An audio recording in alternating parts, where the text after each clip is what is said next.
A las 5:21 a.m. del 18 de julio de 2023, la policía de Charlotte recibió una llamada de emergencia. Una esposa informó que acababa de regresar a casa y descubrió a una mujer joven y desconocida tendida inmóvil en el pasillo. Esa mujer, Tyra Crosby, de 25 años, ya no respiraba. Y quien apretó el gatillo fue la propia esposa. Pero lo que hizo que este caso fuera particularmente grave no fue solo la muerte de Tyra, fue toda la cadena de acontecimientos que la precedieron. Un encuentro casual en un bar, lo que parecía una invitación inofensiva a casa, un esposo de 50 años ocultando la verdad, y una escalofriante grabación de voz dejada por la víctima mientras era agredida. No vas a creer lo que realmente ocurrió dentro de esa casa y por qué el esposo, a pesar de haber iniciado todo, se fue sin un solo cargo. Esta es la historia de Tyra Chanel Crosby y el sangriento final de un romance secreto.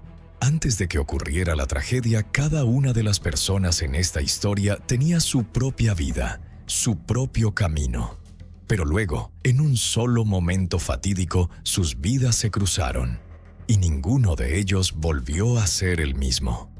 Tyra Chanel Crosby nació el 28 de agosto de 1997, la única hija de la señora Tanya Hoskins. Vivían juntas en un tranquilo vecindario residencial en el noroeste de Charlotte, Carolina del Norte. Tyra era el tipo de persona que dejaba una impresión duradera en cualquiera que conociera. Irradiaba una energía positiva vibrante y tenía un corazón lleno de sueños. Para sus seres queridos era un rayo de sol, amable, cálida y siempre dispuesta a escuchar. Pero a veces, incluso la luz puede ser arrastrada hacia la oscuridad. Fue esa apertura y confianza en los demás lo que acercó a Tyra a un hombre con demasiados secretos y a una casa en la que nunca debió haber entrado. Aunque siempre llevaba un corazón abierto y sueños que estaban lejos de ser pequeños, la vida de Tyra nunca fue un camino de rosas. Detrás de su radiante sonrisa había días luchando con un pasado problemático. Un pasado que la había puesto bajo la lupa de la policía más de una vez. A partir de 2018, el historial legal de Tyra comenzó a reflejar incidentes relacionados con agresiones y altercados físicos. Para 2021, las cosas se habían intensificado significativamente. Fue acusada de agresión con un arma mortal con la intención de matar y por disparar contra un edificio ocupado. Los años 2022 y principios de 2023 trajeron más problemas, esta vez en forma de amenazas verbales y actos de violencia de menor nivel. Sin embargo, según su familia y amigos, ninguno de esos errores eclipsó jamás la verdadera naturaleza de Tyra, una joven que luchaba cada día por salir adelante. Hablaban de ella con tristeza y ternura. Alguien imperfecta, pero siempre auténtica, profundamente compasiva, y que nunca dejaba de irradiar positividad a pesar de las tormentas que enfrentaba. Tyra soñaba con un amor amable y comprensivo, un lugar donde no se juzgara su pasado, donde pudiera simplemente ser ella misma. Pero la realidad fue mucho más cruel. La gente solo veía las cicatrices en su expediente y olvidaba a la mujer que había detrás. Aunque tuvo relaciones con personas de muchas razas, religiones y clases sociales, a menudo era abandonada justo en el umbral de algo serio. La soledad se convirtió en su compañera constante, y a partir de ahí Tyra comenzó a tomar decisiones personales, algunas valientes, otras imprudentes. Unas cuantas de esas decisiones la desviaron del camino, colocándola en situaciones arriesgadas y precarias. Hasta que un día, una chispa de luz apareció en la oscuridad. Tyra conoció a un hombre que la hizo sentirse valorada y en paz. Esa relación, llena de momentos tiernos y alegres, pareció reavivar su esperanza. Su amor era sencillo, pero cálido. En las redes sociales, Tyra compartía alegremente desafíos de pareja. ¿Quién dijo "te amo" primero? ¿Quién cocina mejor? ¿Quién se pone más sentimental cuando está enfermo? Los videos, las risas, los abrazos. Era una época en la que creía estar verdaderamente viva. Parecía que todo su dolor por fin había quedado atrás. Pero entonces, otro hombre entró en la vida de Tyra, y en una sola noche fatídica, todo lo que había construido desapareció como si nunca hubiera existido. Se acercaron rápidamente, pero Tyra no tenía idea de las cosas que hoy sabemos sobre ese hombre, Albert Alexander Alberts, de 50 años. Albert estaba casado con Stephanie Alexander, de 51 años, y ambos habían vivido juntos durante muchos años en su casa en Charlotte, Carolina del Norte. Esta no era la primera familia de Stephanie. Cuando se casó con Albert, Stephanie ya tenía 5 hijos de una relación anterior. Como resultado, Albert acogió a los hijos de su esposa y asumió el papel de un padrastro devoto. Sin embargo, la lealtad aparentemente inquebrantable dentro de esa familia ocultaba el verdadero comportamiento de Albert. En la noche del 17 de julio de 2023, Tyra, una joven a la que le gustaban las actividades al aire libre, decidió relajarse visitando un club nocturno local.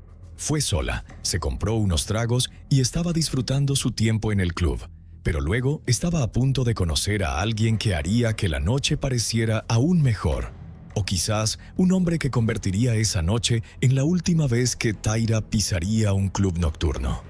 Ese hombre era Albert Alexander, de 50 años, quien, según los informes, también estaba solo en el mismo club. Los dos conectaron fácilmente, compartieron algunas bebidas, bailaron y tuvieron una larga conversación. En ese momento, la esposa de Albert, Stephanie, la madre de 5 hijos, estaba en el trabajo. Stephanie trabajaba en varios turnos para mantener a sus hijos y Albert conocía bien su horario. Sabía exactamente a qué hora ella salía de casa para ir a trabajar y cuándo regresaría. Así que, alrededor de la medianoche en el club, Albert invitó a Tyra a regresar a su casa. Tyra no tenía idea de que Albert estaba casado con Stephanie Alexander, de 51 años, ni de que vivía con ella, quien en ese momento estaba ausente.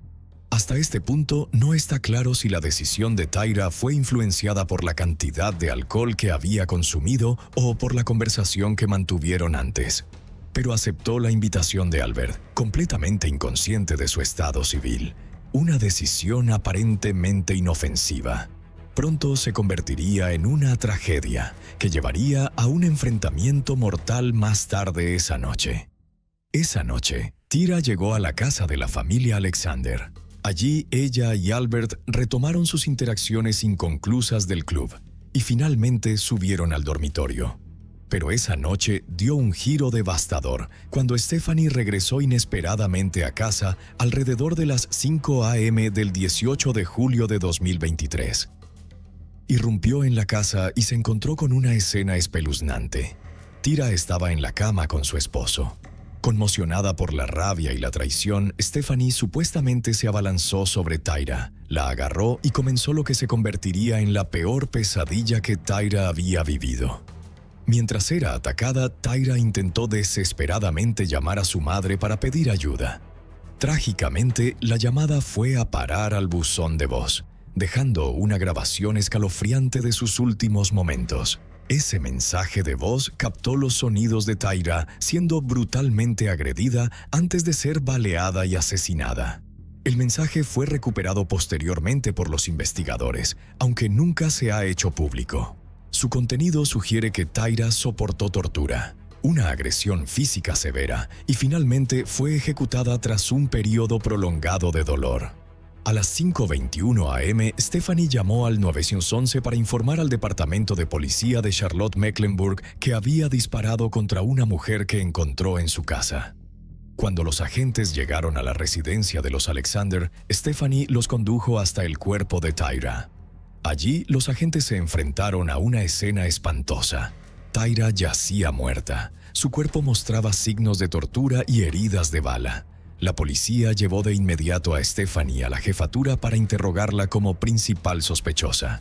Su esposo, Albert Alexander, también fue interrogado y dio una declaración detallando los hechos. Tras los interrogatorios, Stephanie fue acusada de homicidio voluntario. Fue ingresada en la cárcel del condado de Mecklenburg en la mañana del martes 18 de julio, aproximadamente a las 6 a.m.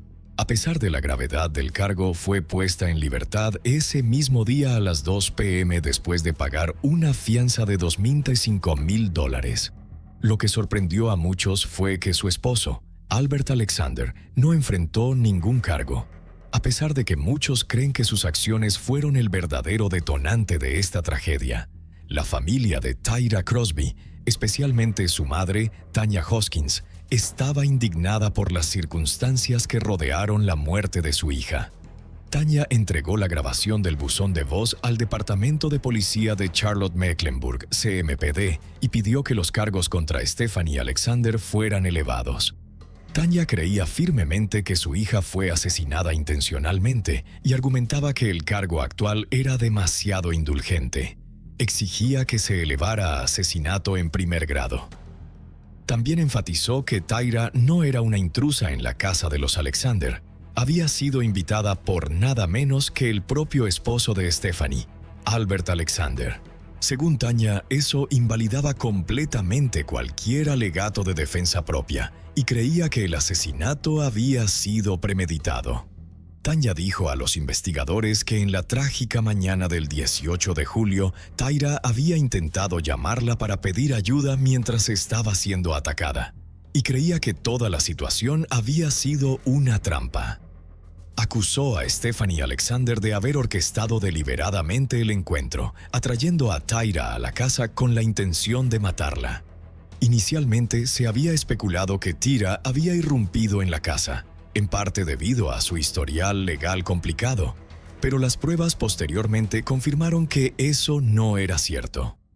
El 3 de agosto de 2023, un gran jurado del condado de Mecklenburg acusó formalmente a Stephanie Alexander de asesinato en segundo grado por la muerte de Tyra Crosby, tras revisar el escalofriante mensaje de voz entregado por la madre de Tyra, Tanya Hoskins. Sin embargo, todavía quedan muchas preguntas sin respuesta con respecto a la verdadera naturaleza de la relación entre Tyra y Albert Alexander, el esposo de Stephanie. ¿Cuánto tiempo hacía que Tyra lo conocía? ¿Sabía ella que él estaba casado? ¿Había estado antes en la casa de los Alexander antes de esa noche fatídica? Para honrar la memoria de Tyra, se llevó a cabo una vigilia con velas el domingo 23 de julio de 2023, en un parque local de Charlotte, Carolina del Norte. Amigos, familiares y miembros de la comunidad se reunieron bajo el suave resplandor de las velas para conmemorar la vida de Tyra, una vida trágicamente truncada. Los asistentes compartieron recuerdos conmovedores sobre la sonrisa radiante de Tyra, su amabilidad y su lealtad inquebrantable. Profundamente herida por la tragedia que le arrebató a su hija, la madre de Tyra, Tanya Hoskins, se paró frente a la multitud con la voz temblorosa de emoción. Juró luchar incansablemente por la justicia para asegurarse de que la muerte de Tyra no fuera en vano. Con pasión, Tanya habló sobre el brillante futuro que su hija merecía, una vida llena de sueños y posibilidades, transmitiendo el profundo dolor que su familia continúa soportando. Los presentes se unieron en oración y ofrecieron palabras sinceras de apoyo, respaldando a Tanya en su incansable búsqueda de verdad y responsabilidad.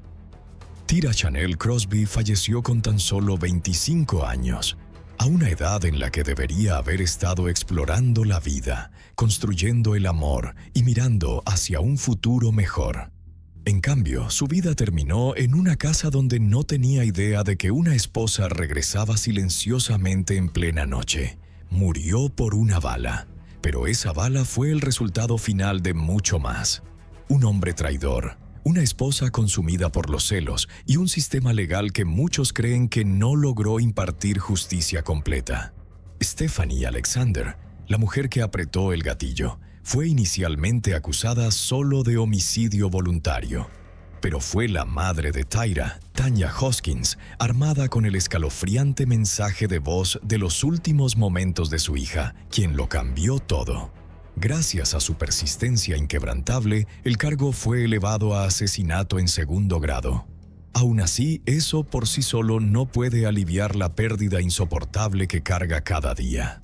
Albert Alexander, el hombre de 50 años que invitó a Tyra a su casa y posiblemente el catalizador de toda la tragedia, nunca ha sido acusado.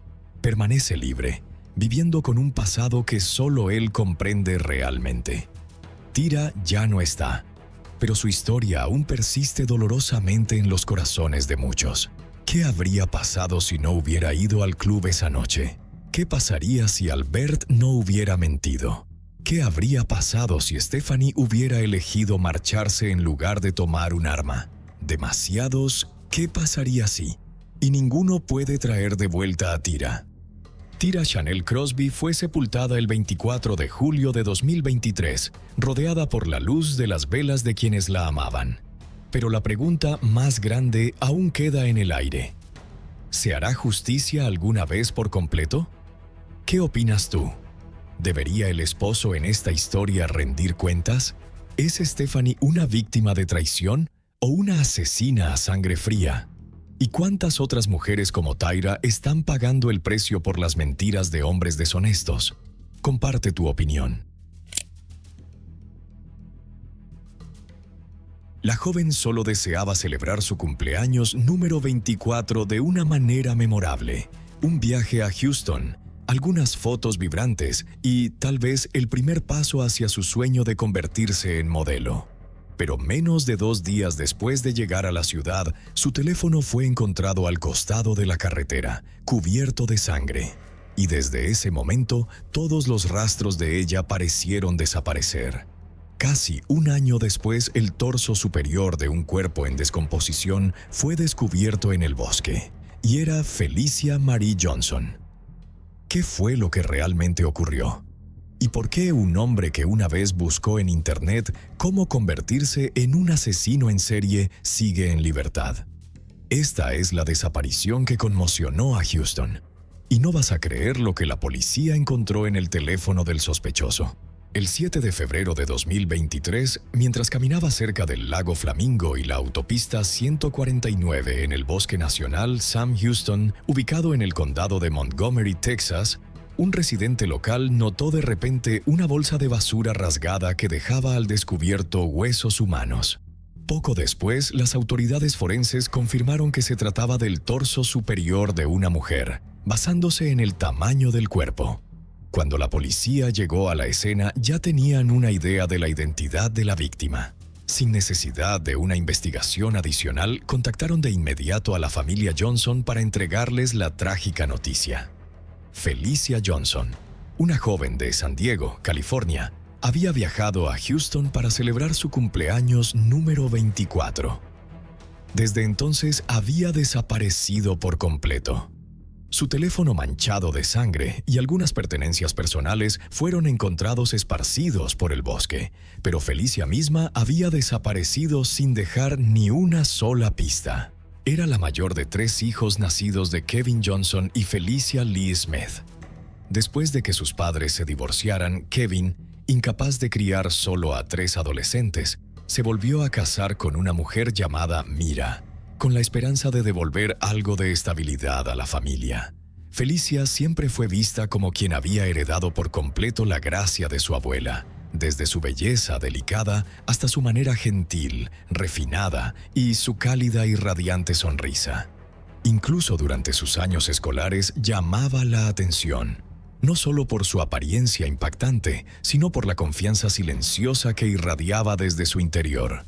Felicia se dio cuenta desde temprano de que su apariencia no era solo un regalo, sino que podía ser un trampolín para su futuro.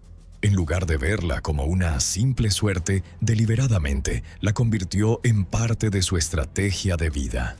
Refinó cuidadosamente cada rasgo de su rostro, cada paso que daba, cada foto que publicaba en redes sociales.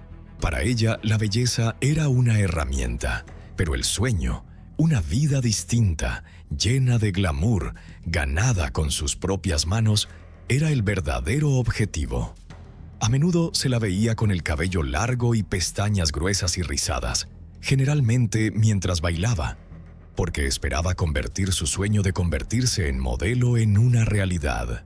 Desafortunadamente, ese sueño no se desarrolló como ella había planeado, y aún no lo había logrado. Pero Felicia nunca perdió la esperanza. La familia Johnson vivía en San Diego, California, y Felicia acababa de celebrar su cumpleaños número 24. Sin embargo, ella quería algo más que eso. Quería que la fiesta durara más tiempo. Así que decidió regalarse un viaje especial a Houston. Pasó mucho tiempo preparándose para el viaje, comprando artículos hermosos y empacando múltiples atuendos, con la esperanza de que, si encontraba trabajo en Houston, tal vez podría quedarse más tiempo del planeado. Tenía muchos planes para este viaje, pero las cosas no salieron como esperaba. Y no tenía idea de que este viaje la llevaría a algo inimaginable. Felicia Johnson finalmente llegó a Houston y disfrutó plenamente de sus vacaciones. Con frecuencia actualizaba a su familia y amigos cercanos sobre los momentos tanto alegres como agridulces durante su tiempo en la ciudad. Sin embargo, el 13 de abril de 2022, las llamadas de ella se detuvieron repentinamente. Aún peor, Felicia misteriosamente dejó de responder mensajes y, lo más notable, dejó de publicar cualquier cosa en redes sociales. Esto fue motivo de seria preocupación, porque Felicia era alguien que actualizaba con frecuencia sus redes sociales, especialmente cuando exploraba nuevos lugares. Revisamos personalmente las cuentas de redes sociales de Felicia, especialmente su Instagram, y lo que encontramos confirmó todo. Era alguien que compartía regularmente su vida en línea, rara vez se perdía un viaje o una experiencia.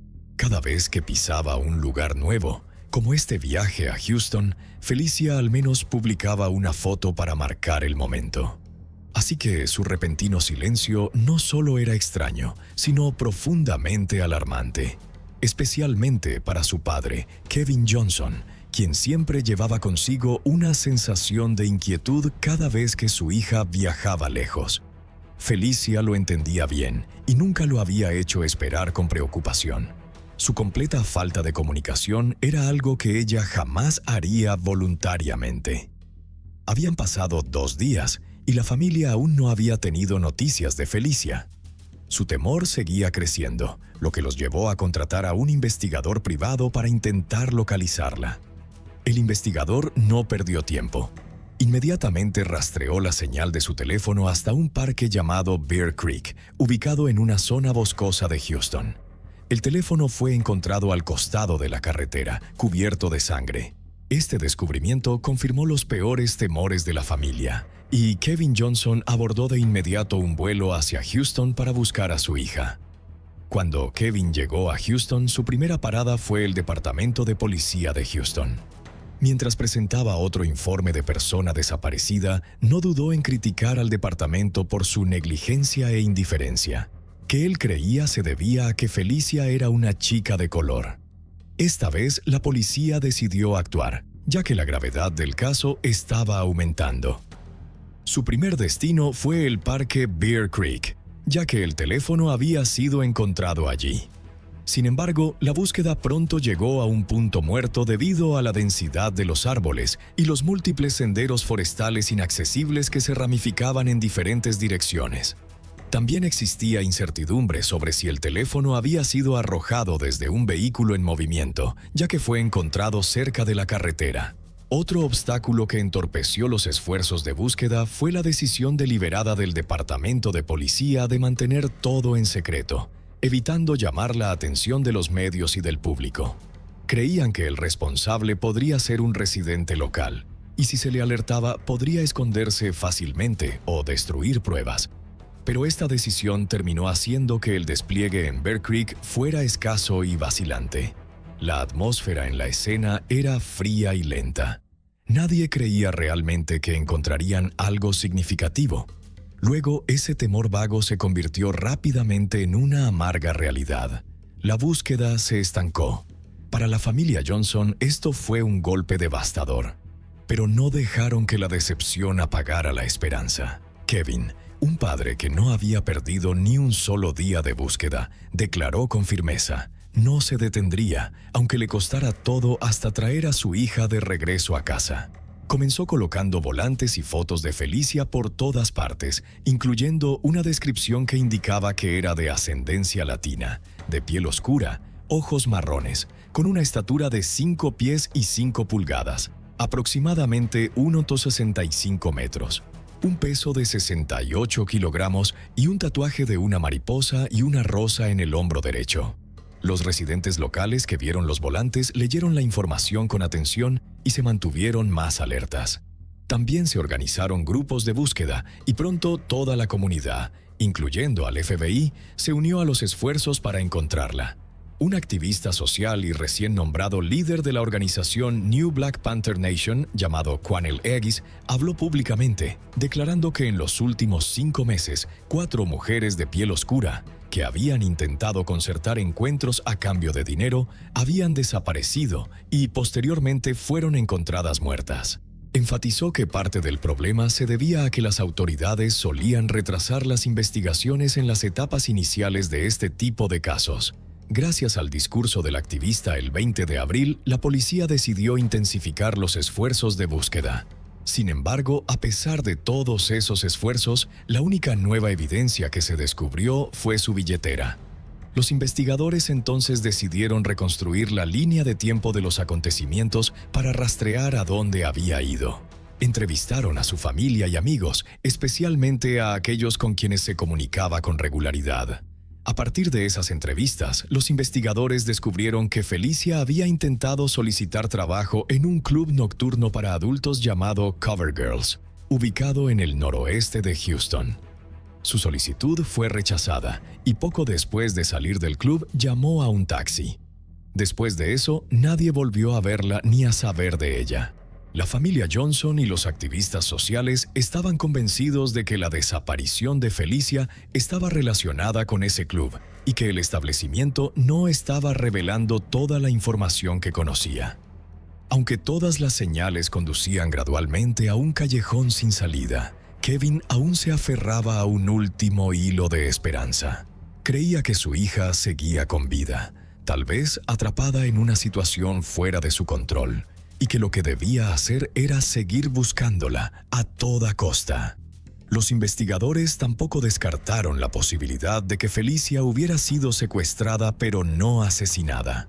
Por esa razón, organizaron un programa de transmisión que permitió a Kevin aparecer en vivo y entregar un mensaje sincero, que la familia aún esperaba desesperadamente su regreso y que nunca se rendiría. Esperaban que, si Felicia efectivamente estaba retenida en algún lugar y si había una radio o un televisor encendido en ese sitio, pudiera escucharlo y supiera que nunca había sido olvidada. Kevin recordó una vez que llegó a Houston el 16 de abril de 2022 y de inmediato comenzó a buscar cualquier pista relacionada con la misteriosa desaparición de su hija. También acudió al Departamento de Policía de Houston para solicitar ayuda. Sin embargo, pasaron 5 días antes de que la policía comenzara oficialmente a investigar el caso. La familia Johnson nunca tuvo certeza de si la policía realmente estaba cumpliendo con su deber, porque hasta ese momento casi todo el progreso había venido de fuentes externas. El teléfono manchado de sangre fue encontrado gracias a un investigador privado. La billetera de Felicia fue descubierta por un grupo de voluntarios, e incluso la persona que habló con los medios para pedir atención pública no fue un representante policial, sino el propio padre afligido, Kevin Johnson. Amigos y simpatizantes se reunieron cerca de un edificio municipal en Houston, con la esperanza de llamar la atención del alcalde. Kevin sabía que estaba en una ciudad desconocida y que cada paso hacia adelante requería cooperación de los residentes locales. También sabía que la policía tenía acceso a grabaciones de vigilancia, pero por alguna razón se negaban a compartirlas con la familia Johnson, algo que dejó profundamente desconcertado a Kevin. Aunque no está claro cuán efectiva fue la reunión, sí logró captar la atención de la congresista Sheila Jackson Lee, quien no pasó por alto ningún detalle en sus esfuerzos por garantizar que la policía tratara el caso con la seriedad que merecía. La congresista prometió que haría todo lo que estuviera a su alcance para obtener cualquier grabación de vigilancia disponible, si existía. y declaró que el gobierno de la ciudad había fallado en su papel como anfitrión cuando Felicia, una visitante de otro lugar, desapareció aquí. Kevin estaba ansioso por ver las grabaciones, creyendo que si lograba acceder a ellas, podría reconstruir lo que le había sucedido a su hija. Pero las cosas eran más complicadas de lo que pensaba. Inicialmente, la administración del club se negó a reconocer que Felicia hubiera estado allí alguna vez. Sin embargo, después de ser persuadidos por los investigadores, admitieron que había un sistema de cámaras internas y estaban dispuestos a permitir que la policía accediera a las grabaciones. El video confirmó que Felicia efectivamente había entrado para preguntar por un trabajo, pero fue rechazada. También mostraba que, justo después de ser rechazada, salió del club y se dirigió al exterior para tomar un taxi. Aunque esta información no era nueva, ayudó a descartar al club como un lugar sospechoso en su desaparición. Sin embargo, resultó que el club no fue el último lugar que Felicia visitó antes de desaparecer, y la policía estaba a punto de lograr un avance significativo en el caso. El 16 de abril de 2022, alrededor de las 3 a.m., se creía que Felicia había regresado al hotel Houston Medical Center, donde se estaba hospedando.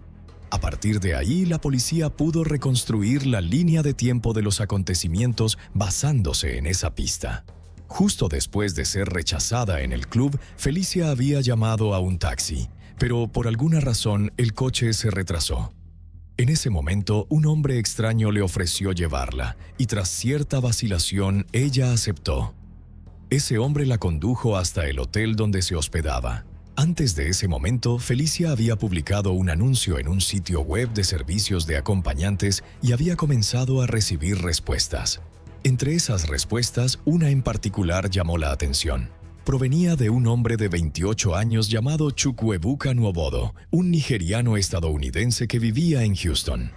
Los dos comenzaron a chatear y en poco tiempo se organizó un encuentro privado con una tarifa acordada de $500 estadounidenses. Después de ese encuentro no hubo más registros de Felicia, como si se hubiera desvanecido en el aire.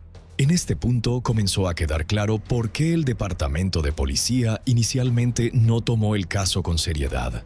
Una mujer que aceptaba reunirse con un hombre a cambio de dinero aparentemente no tenía mucho valor a sus ojos.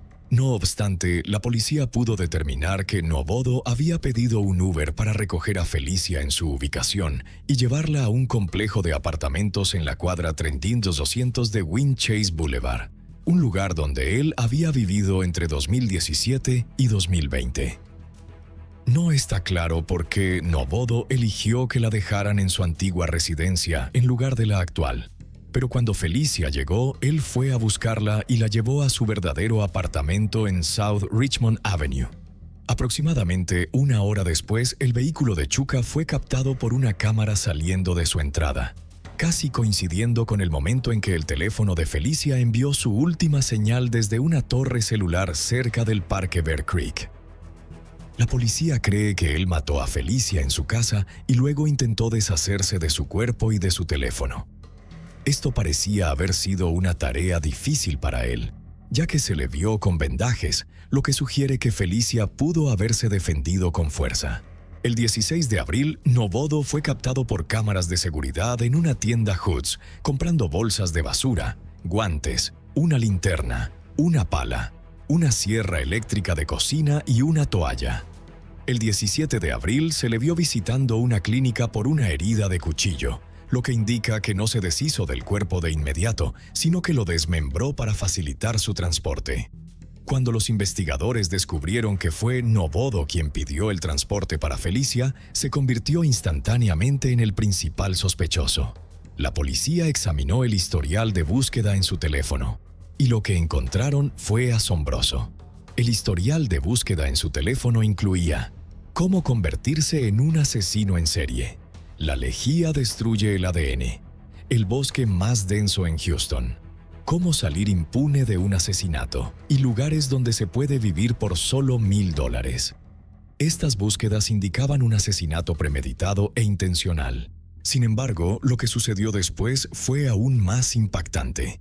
El 13 de mayo de 2022, la policía, durante una parada de tráfico rutinaria, se encontró con Chukwuebuka Nwobodo. Fue detenido de inmediato y cuestionado, pero no por la razón que todos podrían suponer.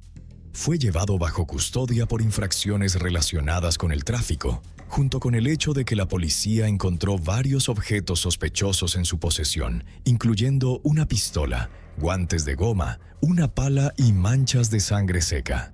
Sin embargo, fue liberado poco después. La policía declaró que no tenían suficientes pruebas para retenerlo por más tiempo. Aún así, confiscaron su teléfono móvil y obtuvieron una orden para registrar su residencia. Pero todo fue en vano, porque Nwobodo parecía no tener intención alguna de regresar a casa. Había desaparecido entre las sombras. Mientras tanto, los investigadores comenzaron a analizar su teléfono y a registrar su apartamento. Y lo que descubrieron reveló la cruda verdad detrás de esta misteriosa desaparición. Se encontró una gran cantidad de sangre salpicada en el dormitorio, y los equipos forenses recolectaron muestras para su análisis. Los resultados confirmaron la noticia más desgarradora. Era la sangre de Felicia. Con el volumen de sangre encontrado en el suelo, era casi seguro que Felicia no podía haber sobrevivido. Pero eso no fue todo. Cuando los investigadores examinaron su teléfono, quedaron atónitos al descubrir fotos de los cuerpos de varias mujeres fallecidas, incluida una que había sido desmembrada. Aunque no había una prueba definitiva de que el cuerpo desmembrado fuera el de Felicia, basándose en lo que más tarde se encontraría en el bosque de Houston, esta teoría no podía ser descartada. Luego, los investigadores obtuvieron acceso a los registros de un caso anterior que involucraba a Nwobodo, lo que reveló detalles aún más perturbadores. Según el expediente, una vez había sido acusado de agredir a una mujer dentro de su automóvil. Afortunadamente, la víctima logró escapar a tiempo y encontrar un lugar donde esconderse. Probablemente fue su resistencia oportuna lo que le salvó la vida. Sin embargo, cuando la mujer fue citada posteriormente para declarar, afirmó que todo lo que había dicho anteriormente no era cierto y que no deseaba presentar cargos. La razón detrás de su cambio de opinión sigue siendo desconocida, pero una cosa era segura. Nwobodo tenía antecedentes de atacar a mujeres y era el principal sospechoso en este caso. Pero ya era demasiado tarde, porque Nwobodo había desaparecido por completo sin dejar rastro. Los investigadores se culparon a sí mismos, creyendo que si hubieran sido más pacientes mientras él estaba bajo custodia y si hubieran obtenido esta nueva evidencia antes, podrían haberlo detenido hace tiempo. Por un lado, estos hallazgos representaban un gran avance en la investigación. Por otro, fue un despertar doloroso para la familia Johnson, una toma de conciencia de que tal vez nunca volverían a ver a su hija.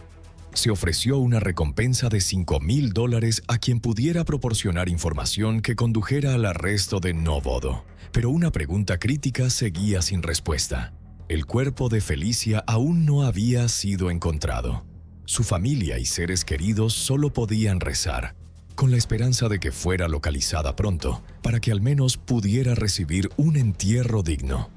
Pasó un año, y aún nada, hasta que llegó el momento decisivo. En febrero de 2023, la policía recibió un informe sobre un cuerpo en descomposición encontrado en el Bosque Nacional Sam Houston. Los oficiales sospecharon de inmediato que se trataba de Felicia, basándose en el lugar del hallazgo, y sin esperar ningún análisis forense, informaron de inmediato al señor Kevin Johnson. Posteriormente se realizó un examen formal, y las sospechas iniciales fueron confirmadas. Era, en efecto, el cuerpo de Felicia Marie Johnson. Kevin Johnson se sintió devastado y, a la vez, algo aliviado con el hallazgo. Estaba destrozado al confirmar la muerte de su hija, pero habría sido aún peor si nunca hubiera recibido un entierro adecuado. Por fin, con la ayuda del activista social Quan Elikis y la congresista Sheila Jackson Lee, Felicia recibió un funeral solemne y digno. Es importante señalar que solo se recuperó la parte superior de su cuerpo. Si el resto fue llevado por animales o dispersado por Nwobodo en diferentes lugares, sigue siendo un misterio. Después de esta dura prueba, el señor Kevin Johnson luchó contra el trastorno de estrés postraumático, TEPT y la hipertensión. Pero aún tenía un mensaje para Chukwuebuka Nwobodo, que juraba cazarlo hasta los confines de la tierra, incluso si eso le costaba la vida. Hasta el día de hoy, Nwobodo no ha sido condenado. Nadie sabe si está escondido en algún lugar o si ha continuado cometiendo más asesinatos mientras permanece prófugo. Sea cual sea el caso, esperamos que pronto sea encontrado y llevado ante la justicia. Mientras rastreamos cada detalle sombrío en el caso de Felicia Marie Johnson, una pregunta aún resuena. ¿Qué llevó a Chukwuebuka Nwobodo a actuar con tanta crueldad, especialmente considerando que tenía los medios económicos para pagar los $500 acordados? ¿Podría tratarse de la obra de un asesino en serie? Esperamos encontrar esa respuesta pronto, ya que la búsqueda de Nwobodo continúa. Pero hasta que se haga justicia, la familia de Felicia, especialmente su padre, Kevin Johnson, sigue viviendo cada día en tormento, aferrándose a la esperanza. Cada amanecer ya no marca el inicio de un nuevo día, sino un doloroso recordatorio de que el asesino sigue libre. No solo perdieron a una hija, una hermana, una amiga, perdieron la paz mental, la confianza en el sistema judicial y el sentido de seguridad en una sociedad que se suponía debía protegerlos. El nombre de Felicia Marie Johnson ahora es más que un recuerdo. Es un símbolo, un grito de advertencia, de que los retrasos en las investigaciones, la indiferencia hacia las víctimas que son mujeres de color y los prejuicios invisibles siguen robando vidas. No fue protegida mientras estaba viva, así que al menos su muerte debe ser la razón por la que actuamos. Si sabes algo sobre el paradero de Chukwuebuka Nwobodo, no guardes silencio. Alza la voz. Por Felicia, por la justicia y por todas las mujeres que han sido olvidadas en las sombras. No dejes que su nombre sea enterrado como las partes de su cuerpo que nunca se encontraron. Haz que se convierta en la voz de la conciencia, porque hasta que se revele la verdad, un asesino aún camina entre nosotros. Marta Paola Salcedo es una figura destacada en el mundo del fútbol y los medios en México, con una feroz pasión por el deporte, inspirada por su hermano, quien alcanzó la gloria en su carrera futbolística. Sin embargo, el destino tenía otros planes. Nunca imaginó que años después su nombre estaría ligado a uno de los casos de asesinato más impactantes y controvertidos del país, desatando innumerables hipótesis, tejiendo una red de conspiraciones y sospechas dirigidas directamente hacia su propio hermano. Marta Paola Salcedo nació el 20 de abril de 1995 en Guadalajara, Jalisco, México. Es hija de Carlos Joel Salcedo Zamora y María Isabel Hernández Navarro, y tiene un hermano mayor llamado Carlos Salcedo. Desde pequeña, Paola mostró una pasión especial por el fútbol, un pasatiempo que compartía con su hermano, quien más tarde se convirtió en un reconocido futbolista profesional. Carlos, solo un año mayor que ella, se convirtió en uno de los jugadores más prometedores de su generación. Comenzó su carrera en el club Chivas Rayadas de Guadalajara y rápidamente se convirtió en un pilar de la selección nacional mexicana. Su talento lo llevó a firmar un contrato en Alemania, marcando un punto de inflexión internacional en su carrera. En 2018, Carlos fue titular en todos los partidos de México en el Mundial de Rusia, y en 2019 alcanzó la cúspide de su carrera cuando el Club Monterrey pagó una suma considerable para ficharlo. Junto a la floreciente carrera de su hermano, Marta Paola Salcedo se convirtió en una ferviente seguidora del equipo donde él comenzó y del Real Madrid. Su amor por el deporte no solo fortaleció los lazos familiares, sino que también moldeó su trayectoria profesional, llevándola al campo de los medios deportivos, donde comenzó a construir su propia reputación.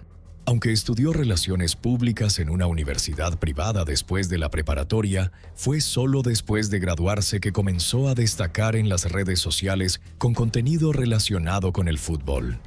Desde plataformas en línea compartía contenido relacionado con el fútbol mexicano, atrayendo a una gran cantidad de seguidores y estableciendo una presencia cada vez más sólida en la comunidad deportiva. El talento y el carisma de Marta Paola Salcedo la llevaron a la televisión, donde asumió el rol de presentadora de un programa deportivo para aficionados de Chivas y participó en otros proyectos de alto perfil, consolidando su posición en la industria. Para entonces ya no era solo la hermana de un futbolista famoso, sino que se había convertido en una figura pública con voz propia, reconocida por su conocimiento del fútbol y sus estrechas relaciones con jugadores profesionales. Sin embargo, en 2018, la vida personal de Marta Paola Salcedo se vio perturbada por conflictos familiares, lo que llevó a una ruptura con su hermano. La tensión entre Marta Paola Salcedo y su hermano Carlos Salcedo rápidamente se hizo pública, creando una tormenta mediática que contrastaba con la imagen de éxito y unidad que su familia había proyectado anteriormente. Carlos criticó públicamente a su padre, quien antes había sido su agente, por manejar su carrera de manera opaca. Despidió a su padre, acusándolo de explotar la confianza y malversar activos. Pero las acusaciones no terminaron ahí. Según Carlos, Marta Paola Salcedo se había acercado a ciertos futbolistas para recopilar información personal sobre él y la usó en su propio beneficio. Desde la perspectiva de Carlos, su hermana buscaba deliberadamente detalles privados para aumentar su audiencia en redes sociales o crear contenido para su programa sobre el equipo. El conflicto estalló públicamente cuando sus padres y Marta Paola Salcedo emitieron un comunicado para defenderse. Afirmaron que eran una familia normal y, aunque los problemas eran complejos, todo siempre se resolvía internamente.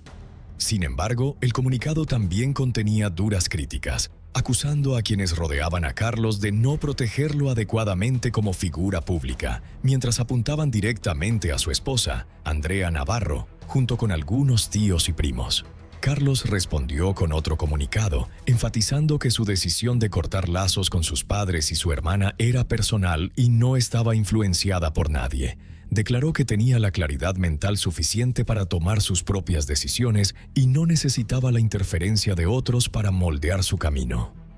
Más tarde se informó que Carlos también acusó a Marta Paola Salcedo y a su madre de retener la titularidad de algunos de sus activos.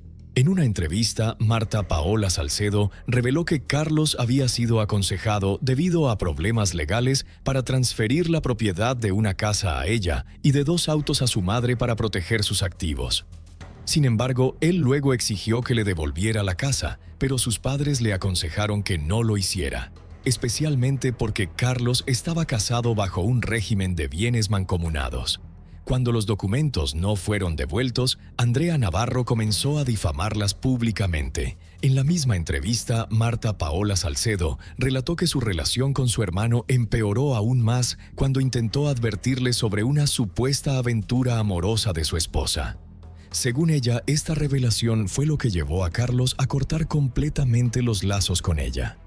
En 2019, Marta Paola Salcedo dejó de presentar su programa de fútbol y un año después dio a luz a un niño, fruto de su relación con el futbolista uruguayo Nicolás Viconis. Este evento pareció aliviar temporalmente parte de la tensión familiar. Aunque su relación con Viconis no perduró, el nacimiento de su hijo proporcionó una breve oportunidad para la reconciliación con Carlos, generando esperanzas de una reunión en medio de los conflictos. Desde entonces, Marta Paola Salcedo se retiró completamente de las redes sociales y del foco público, enfocándose en su vida privada y en criar a su hijo. Se volvió cada vez más discreta, eligiendo vivir en silencio, lejos del escrutinio público.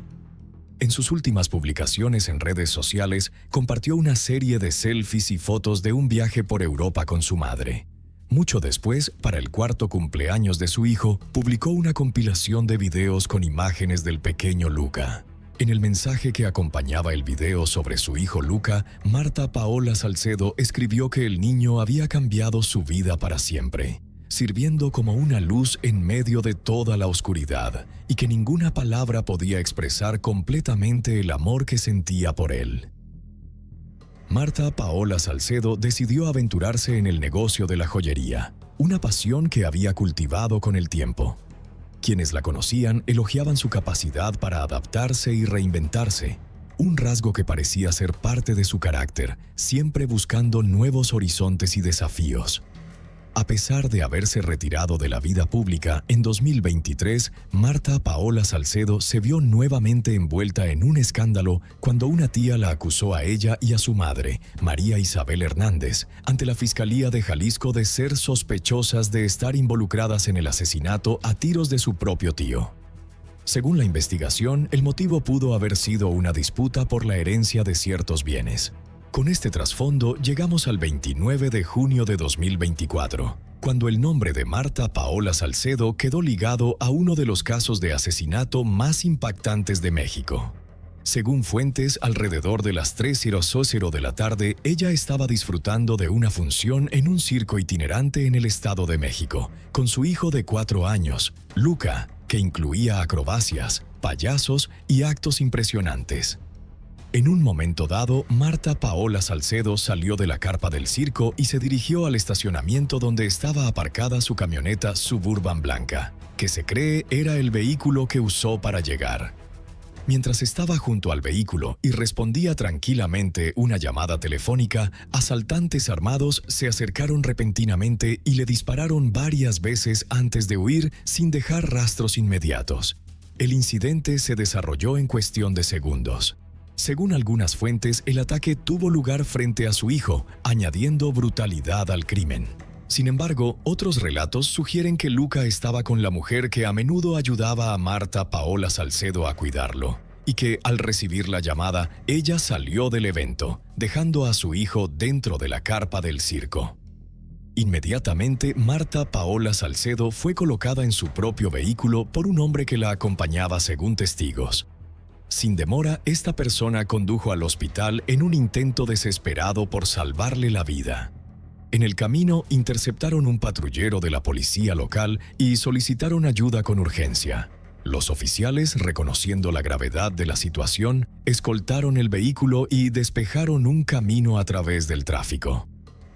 Marta Paola Salcedo llegó al hospital viva pero en estado crítico. Los médicos trabajaron para estabilizarla, pero las heridas de bala eran demasiado graves. Apenas minutos después de ser internada, fue declarada muerta. Tras su fallecimiento, el personal del hospital notificó de inmediato al Ministerio Público, desencadenando el proceso de investigación por parte de la Fiscalía General de Justicia del Estado de México, FGCM. Según la investigación inicial, al menos 2 balas alcanzaron a Marta Paola. Sin embargo, debido a que fue trasladada de inmediato, ni los paramédicos ni la policía local pudieron intervenir en la escena o recopilar información crítica en ese momento. 2 días después del brutal ataque, los detalles comenzaron a filtrarse a los medios. Los periodistas informaron públicamente la noticia, conmocionando al público. Apenas 4 días después, se publicaron las primeras imágenes del vehículo de Marta Paola Salcedo, revelando el nivel de violencia del ataque con rastros visibles de los disparos. En las fotos de la escena del crimen se pueden ver manchas de sangre en la puerta trasera derecha del vehículo que se deslizan hacia el suelo. Este detalle sugiere que Marta Paola Salcedo probablemente estaba de pie junto a la camioneta con la puerta cerrada cuando le dispararon. Además, se confirmó que al menos 2 balas impactaron el vehículo.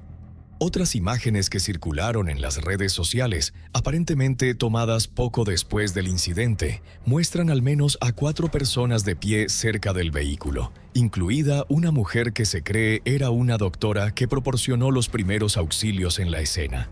Se especula que estas personas fueron las que alertaron a las autoridades y trasladaron a Marta Paola Salcedo al hospital, donde trágicamente falleció. El caso conmocionó profundamente a México. Marta Paola Salcedo era solo una joven conocida por su papel como presentadora deportiva y hermana de un reconocido futbolista. La noticia se difundió rápidamente por las redes sociales y los principales canales de televisión, enfocándose en describir la violencia del incidente y su imagen pública sin profundizar en los problemas familiares. El evento no solo sacudió a quienes estaban cerca de ella, sino que también impactó a una sociedad ya acostumbrada a la violencia diaria. Muchas figuras de la industria del deporte y el entretenimiento expresaron su dolor y condenaron el crimen, mientras que el caso se convirtió en un símbolo de la creciente inseguridad en México. Un grupo de fanáticos de Marta Paola Salcedo expresó sus preocupaciones en las redes sociales, exigiendo una investigación exhaustiva y la captura de los perpetradores. También pidieron declaraciones de quienes la conocían y de las personas que la acompañaban esa noche para aclarar los detalles del caso. Inicialmente, los medios locales sugirieron que el motivo podría haber sido un robo, pero esta hipótesis fue contradicha por múltiples relatos de testigos, que afirmaron que los asaltantes huyeron en un vehículo diferente después del tiroteo. Debido a la brutalidad del ataque, comenzó a surgir la teoría de un asesinato por encargo, alimentando especulaciones de que el incidente fue planeado con un objetivo claro. Algunos medios incluso mencionaron un conflicto entre Marta Paola Salcedo y un antiguo colega con el que había trabajado. Pero esta teoría no fue respaldada por la investigación ni por las declaraciones de testigos, lo que llevó a las autoridades a descartarla por completo. En medio del frenesí mediático, quienes conocían la carrera y el círculo social de Marta Paola Salcedo, incluidas personas del mundo del fútbol, recordaron sus conflictos pasados con su hermano, lo que alimentó aún más las especulaciones sobre el motivo del crimen. En cuanto a Carlos Salcedo, compartió un mensaje de apoyo de su club, Cruz Azul, donde jugaba, acompañado de un comunicado que expresaba profunda tristeza por el fallecimiento de Marta Paola. El mensaje ofrecía condolencias y deseaba que la familia encontrara consuelo durante este difícil momento. Sin embargo, con el tiempo, el caso se convirtió en el centro de una historia llena de conspiraciones y sospechas, destruyendo aún más una relación familiar ya fracturada. En un desarrollo sorprendente, la madre de Marta Paola, María Isabel Hernández, acusó públicamente a su hijo y a su nuera, Andrea Navarro, de ser los autores intelectuales del asesinato que le quitó la vida a su hija. En respuesta, Carlos optó por expresarse a través de historias en redes sociales, pero no abordó directamente las acusaciones de su madre. Se enfocó únicamente en el dolor por la pérdida de su hermana, publicando un mensaje agradeciendo a quienes lo apoyaron durante este difícil momento, acompañado de un emoji de corazón blanco. Debido a la naturaleza pública de las acusaciones y su amplia difusión, la Fiscalía General de Justicia del Estado de México, FJM, tomó nota e incluyó el asunto en el expediente de investigación del caso de asesinato de Marta Paola. Según la explicación de las autoridades, ni las declaraciones de María Isabel ni las de Carlos han sido presentadas formalmente ante el Ministerio Público, por lo que nadie ha sido citado para interrogatorio ni sometido a una investigación directa contra Carlos. Sin embargo, estas acusaciones serán consideradas en el caso. Paralelamente, la investigación policial que se había mantenido confidencial avanzó recopilando testimonios de testigos, entrevistando a familiares y personas del círculo social de Marta Paola, analizando grabaciones de cámaras de seguridad cercanas a la escena del crimen y registrando propiedades relacionadas con ella. El 5 de julio, apenas 6 días después del ataque, la FGM anunció la detención de 2 sospechosos, Miguel Ángel, alias El Pecas, y José Iván, mientras intentaban cometer otro robo. Según las autoridades, las grabaciones de cámaras de seguridad mostraron a los dos acercándose a Marta Paola Salcedo en una motocicleta negra sin placa, con detalles rojos y un emblema en forma de ala en el portaplacas. Gracias a esta evidencia, la policía local y estatal rastreó la ruta de la motocicleta después del ataque. Combinado con operaciones de campo, identificaron a los sospechosos y recopilaron información crítica sobre su entorno. Según las autoridades, ambos admitieron su participación en el incidente durante sus declaraciones. Afirmaron que estaban bajo la influencia de drogas y, al quedarse sin dinero ni drogas, decidieron robar a una mujer que salía del circo. Según su relato, la víctima se resistió, por lo que le dispararon 3 veces antes de huir. La investigación determinó que José Iván conducía la motocicleta, mientras que Miguel Ángel disparó los tiros contra Marta Paola. Tras el robo fallido, los dos sospechosos fueron llevados a juicio y trasladados al Centro de Reinserción Social del Estado de México, donde permanecen detenidos mientras un juez revisa las pruebas presentadas por el fiscal para determinar si existe base suficiente para proceder con un juicio formal. El 29 de junio de 2024, el informe forense confirmó que Marta Paola Salcedo sufrió 3 heridas de bala. Según los detalles, la causa de la muerte fue una bala que perforó su pecho, atravesando su pulmón derecho, lo que provocó una hemorragia y la muerte. Aunque las autoridades anunciaron la detención de los 2 perpetradores del crimen y la Fiscalía General de Justicia del Estado de México, F.E. Chams, se inclinó por el robo como el motivo principal, su madre, María Isabel Hernández, se mantuvo firme en su postura. Exigió públicamente que no se descartara ninguna hipótesis y continuó acusando a su hijo, Carlos Salcedo, de ser el instigador, manteniendo encendidas las llamas del conflicto familiar. Sin embargo, en medio del frenesí mediático, el caso dio un giro inesperado. La Fiscalía de Jalisco confirmó que Marta Paola Salcedo y su madre eran las principales sospechosas en otro caso de asesinato relacionado con la familia, ocurrido un año antes. Según el informe, se trataba del asesinato a tiros del esposo de una de las tías de Marta Paola, presuntamente por una disputa de herencia. Como resultado de la investigación, la Fiscalía de Jalisco emitió una orden de aprehensión contra María Isabel, añadiendo más complejidad a un caso ya plagado de conspiraciones y especulaciones sobre el verdadero motivo. María Isabel recurrió a las redes sociales para defenderse. En un video emotivo abordó la orden de aprehensión. Afirmó que había visitado el Ministerio Público 3 veces para proporcionar testimonios y pruebas sobre el asesinato de su hija, pero no había sido informada de ningún procedimiento legal ni de órdenes de aprehensión en su contra.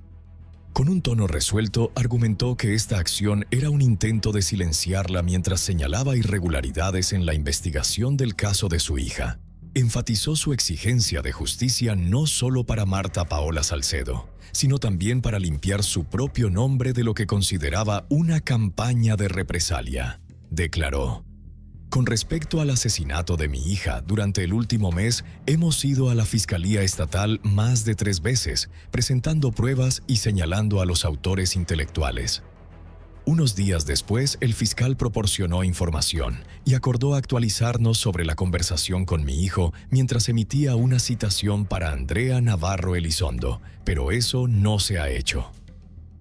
Según los registros judiciales, la investigación se refiere a un caso del 5 de marzo de 2023, cuando Marta Paola, junto con un hombre, presuntamente se reunió con su tío, José Félix, y lo amenazó. Unos días después, él fue asesinado a tiros, iniciando una serie de investigaciones que finalmente apuntaron a su propia familia. El mayor punto de inflexión llegó cuando un sicario, arrestado en una operación separada, afirmó que fue contratado por Marta Paola Salcedo y su madre para llevar a cabo el asesinato, con el motivo de una disputa de herencia. La Fiscalía de Jalisco utilizó este testimonio como base para la orden de aprehensión. Sin embargo, María Isabel negó las acusaciones. En un video viral en redes sociales lo calificó de conspiración y mantuvo que las acusaciones carecían de fundamento, ya que el 3 de marzo de 2023 ella se sometió a una cirugía y fue dada de alta al día siguiente. Durante su recuperación de más de 10 días, Marta Paola Salcedo estuvo constantemente a su lado, lo que hacía imposible, argumentó, que su hija estuviera en otro lugar cometiendo un crimen. En su defensa, además acusó a Carlos de usar su influencia con la fiscalía para incriminarla. Dijo: "Emitieron una orden de aprehensión sin notificación, sin presentar documentos, y en mi caso sin ninguna citación ni papelería, ni especificaron al perpetrador. Curiosamente, la orden apareció después de que exigí justicia para mi hija". Según la prensa, durante los últimos 10 años, la familia de Marta Paola Salcedo ha estado envuelta en disputas y luchas internas por el control de activos. A medida que Carlos avanzaba en su carrera futbolística y amasaba riqueza, los conflictos familiares se intensificaron. El éxito trajo no solo fama y dinero, sino que también desató tensiones que parecen haber surgido del resentimiento y la desconfianza. Hasta el día de hoy, María Isabel insiste en que el caso es un feminicidio orquestado dentro de la familia, exigiendo que la FGSAEM cite a la esposa de Carlos para interrogarla, creyendo que el Estado actuará de acuerdo con la ley. El 18 de julio de 2024, Carlos fue citado por el Ministerio Público para ser interrogado respecto al caso de su hermana. 2 días después, tras firmar un acuerdo confidencial para terminar su contrato con Cruz Azul, apareció en el Estadio Ciudad de los Deportes para despedirse de los aficionados, sin ofrecer una explicación detallada. Muchos creen que su decisión de buscar oportunidades en el extranjero fue un esfuerzo por distanciarse de la controversia. Con cada nuevo desarrollo surgen más preguntas. ¿Es la verdad detrás del caso más compleja de lo que parece? Familia, rumores, acusaciones, todo parece entrelazarse en un misterio intrincado.